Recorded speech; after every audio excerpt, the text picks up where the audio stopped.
পহেলা বৈশাখ বাঙালি সংস্কৃতির অন্যতম উৎসবমুখর দিন। প্রধানমন্ত্রী তারেক রহমান এই দিনটি বেছে নিয়েছেন কৃষকদের কাছে দেয়া তার প্রতিশ্রুতি পূরণের জন্য। সে উদ্দেশ্যে টাঙ্গাইলের শহীদ মারুফ স্টেডিয়ামে সকাল 11:30টার দিকে পৌঁছান প্রধানমন্ত্রী। নববর্ষের শুভেচ্ছা জানান টাঙ্গাইলবাসীকে। এ সময় দায়িত্ব নেয়ার 180 দিনের মধ্যে কৃষক কার্ড পৌঁছে দেওয়ার প্রতিশ্রুতি পূরণের পেছনে সরকারের প্রচেষ্টা ও উদ্দেশ্য তুলে ধরেন মন্ত্রী উপদেষ্টারা। বিএনপির অন্যতম নির্বাচনী ইশতেহার কৃষক কার্ডের উদ্বোধন করেন প্রধানমন্ত্রী।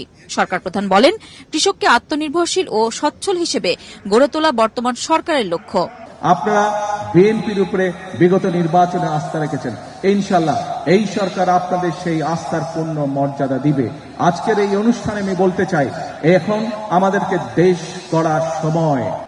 প্রধানমন্ত্রী বলেন, বিএনপি সরকার যতবার দেশ পরিচালনার সুযোগ পেয়েছে চেষ্টা করেছে কৃষকদের পাশে দাঁড়ানোর, কারণ সরকারের লক্ষ্য দেশের উন্নয়ন, দেশের মানুষের ভাগ্য পরিবর্তন। কৃষকের কাছে চেষ্টা করব ইনশাআল্লাহ সরাসরি 10টি সুবিধা পৌঁছে দিতে, যেই 10টি সুবিধার মাধ্যমে কৃষক তার অবস্থান অনেক ক্ষেত্রেই পরিবর্তন করতে সক্ষম হয়। কৃষি পণ্যের সাথে সম্পর্কিত যে সকল কলকারখানা আছে সেগুলিও যাতে প্রতিষ্ঠিত করা যায়, যাতে কৃষক তার পণ্যের মূল্য আরো বেশি পেতে পারে, যাতে করে আমাদের কৃষিজাত পণ্য এগুলো যাতে বিদেশে আমরা রপ্তানি করতে পারি, সেই জন্য আমরা পদক্ষেপ গ্রহণ করব।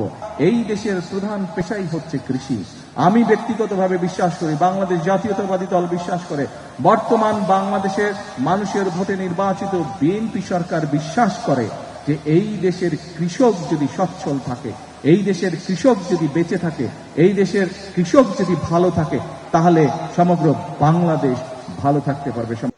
প্রধানমন্ত্রীর হাত থেকেই কৃষক কার্ড নেন এলাকার 15 কৃষক ও কৃষিকাজের সঙ্গে যুক্ত ব্যক্তিরা। উপজেলার আরো 1,500 কৃষক পাবেন এই কৃষি কার্ড। আজ একযোগে প্রি পাইলটিং প্রজেক্টের আওতায় 11 উপজেলার 22,000-এর বেশি কৃষক পাবেন এই কার্ড। বিএনপি সরকার বরাবরই কৃষি এবং কৃষকদের প্রাধান্য দিয়েছে, যারই ধারাবাহিকতায় কৃষি কার্ড প্রদান করা হয়েছে। তবে এর লক্ষ্য শুধুমাত্র কৃষককে সহায়তা করা নয়, বরং কৃষকের ক্ষমতায়ন ও বাংলাদেশকে খাদ্যে স্বয়ংসম্পূর্ণ করা। কৃষক কার্ড বিতরণ শেষে কৃষি মেলার উদ্বোধন করেন প্রধানমন্ত্রী। পরে নববর্ষের এক অনুষ্ঠানে প্রধানমন্ত্রী বলেন, জুলাই সনদের প্রতিটি অক্ষর বাস্তবায়ন করা হবে। যেই জুলাই সনদ বিএনপি সই করে এসেছে, সেই জুলাই সনদের প্রত্যেকটি অক্ষর, প্রত্যেকটি শব্দ, প্রত্যেকটি লাইন ইনশাআল্লাহ আমরা বাস্তবায়ন করব। বিএনপির খাল খনন, বিএনপির ফ্যামিলি কার্ড, বিএনপির কৃষক কার্ড, পেশাদার খেলোয়াড় তৈরি সহ এই সকল জনগণের সেইগুলোকে বাধাগ্রস্ত করবে, জনগণকে সাথে নিয়ে তাদেরকে প্রতিহত করবে।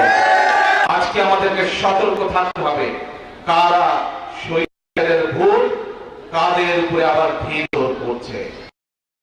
রাজধানীতে ফেরার পথে মজলুম জননেতা মাওলানা আব্দুল হামিদ খান ভাসানীর সমাধিস্থলে শ্রদ্ধা নিবেদন করেন প্রধানমন্ত্রী।